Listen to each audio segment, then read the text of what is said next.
Hello, this is a quick update on my protective hairstyle that I put over my locks. If you're new here, welcome. If you've been around, you already know. My name is Laura. Over here I share my lock journey with you. Started a second lock journey about 7 months ago. I currently have micro locks. Before that I had traditional size locks. So 3 weeks ago, I put these Cuban twists on top. I'm being nosy with my neighbors. I put these Cuban twists on top of my micro locks. I just got bored, wanted to try something new, wanted to see how protective styling on top of my locks would look. So I decided to put these on top of my micro locks. And here we are 3 weeks later, we're about to take these down. So I'm gonna show you what they currently look like right now. The ones in the back are definitely getting looser. As you can see, this is loose, this is loose. Yeah, some of them are loose. And I want to show you what the front looks like right over here just before I start talking about things. So you can see what my hair looks like over there. My edges, they're there, they're just not gonna be as apparent. So I guess I'm gonna talk as I take these down. So I've had these down for I've had these in for about 3 weeks, and it didn't take long to put them in. I think the texture of the hair made it really easy to braid. It definitely was under 4 hours to put them in. I started off with braid, and then I ended up with a 2-strand twist. So today I'm just going to take these down so we can see what they look like. Why did I decide to put these in my hair? Honestly, I was bored and just wanted some length. How I'm taking these down is I'm starting from the bottom, and I think what I'm actually going to do, since I'm going to wash my hair today, is I'm just going to mist the hair with some hydrating rose water mist. That way I am not working on dry hair. So I honestly got bored with my hair. There was nothing to it. I think the experience with micro locks is a little bit different than the experience with traditional size locks, or maybe it's just because I've had a lock journey before. Some people are against braiding over their locks, and I completely understand why, just because it can affect the locking process. Now my locks are so new, about 7 months, and I don't plan on doing this long term. I don't plan on doing it for a long time. This was just kind of one of those one-off situations. I probably would give my hair a break for probably, I don't know, I'm hoping to go another 3 to 4 months without doing anything to my hair. Now I did notice that the perimeter of my hair, I did have those white bulbs at the base of my hair, which if you're familiar with that, that is a sign that you have pulled way too tight, and that can lead to permanent hair loss, or it can be a sign of permanent hair loss. Now I don't know the specifics about it, but that was more probably of a, because I wore my hair in ponytails a lot when I had this style in. So I think if I was more careful about my styling, I think it definitely would have been better. Now I have a hair appointment coming up this coming Wednesday. I actually had one on Saturday, but I needed to reschedule. And as you can see, these are super easy to take down as I'm taking them down. So I need to take these down, wash my hair, and prep it for the retightening session that I am going to have.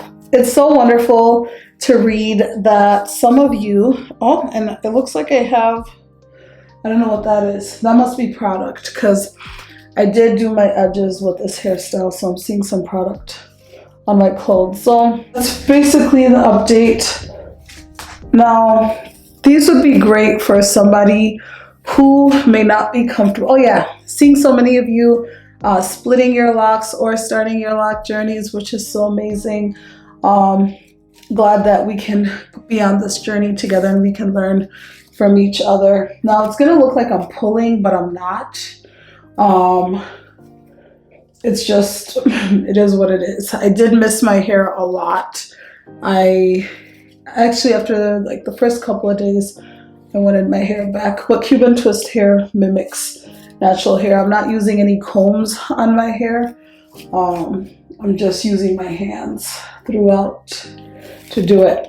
So originally I had my hair much larger, then I ended up splitting them and doing them half the size that I did them, just because I felt like it was just too much hair for the section of hair that I had parted originally, but it wasn't a big deal, really, just did it. So with protective styling for me, I don't like styles that are complicated, that take too long, that are gonna be a headache, and this was just perfect for me.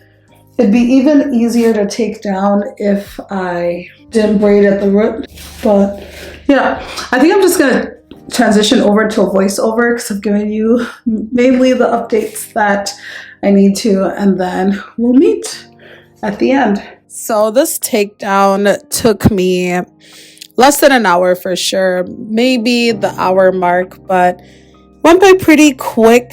I would say if your locks are newer, it's gonna feel like removing loose natural hair. That's what this reminded me of.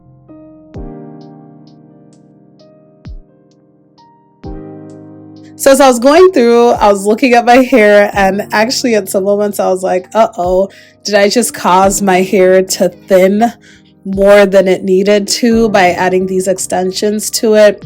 I was trying to figure out why that was, but again, my locks are newer, so things are going to look different. I would assume if I did like a twist out or a braid out, it would have a similar effect, but we're growing to love the process.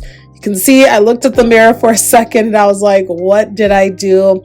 Looking at my hair, but I think it's because I haven't seen it in a while that I forgot that my locks are still starter microlocs. So I was just assessing the state of my hair, looked through just to make sure that everything looked good. Then I used African black soap to wash my hair with, just because I'm preparing my hair for a retightening session. African black soap is the deal. It clarifies. It has so many great benefits. I'm not going to go through all of them right now, but I 10 out of 10 recommend. And shameless plug, Faida Naturals, we have an African black soap that's pure and sourced from Ghana.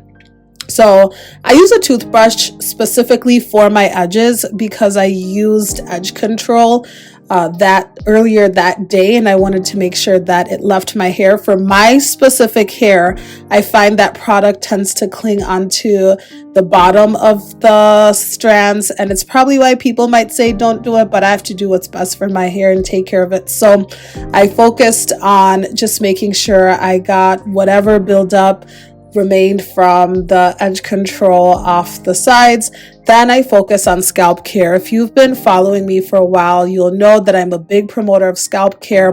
Before I wash my hair, I really take time just to make sure that I am scrubbing my scalp. And part of this was me also detangling the strands, just making sure that nothing was tangled.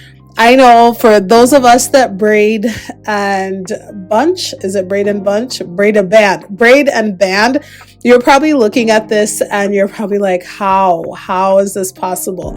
I don't braid and band just because I don't, and my loctician's okay with it. I have my appointment soon, so we'll see how she feels about it. I added some water to my hair, and now I started shampooing the rest of my hair.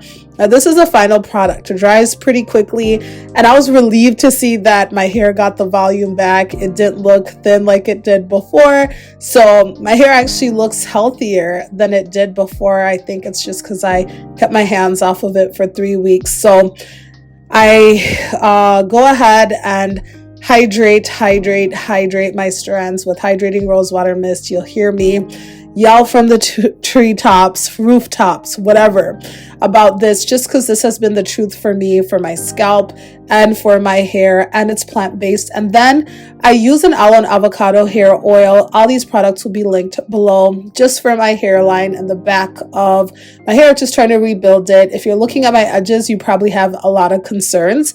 That was one of the reasons why I went smaller with my locks. I found that my hair practices before with my larger locks were just not supporting healthy edges. I was pretty rough on my edges, and then I lost my edges due to postpartum. So what you're seeing is my postpartum recovery that's still going on. Actually, my edges left. I was bald across the front of my hair, and I see a spot that I might have missed in the back, but oh well, I think it was far back. But this is basically the routine. So trying to rebuild my hair, healthy hair practices, and this is pretty much it.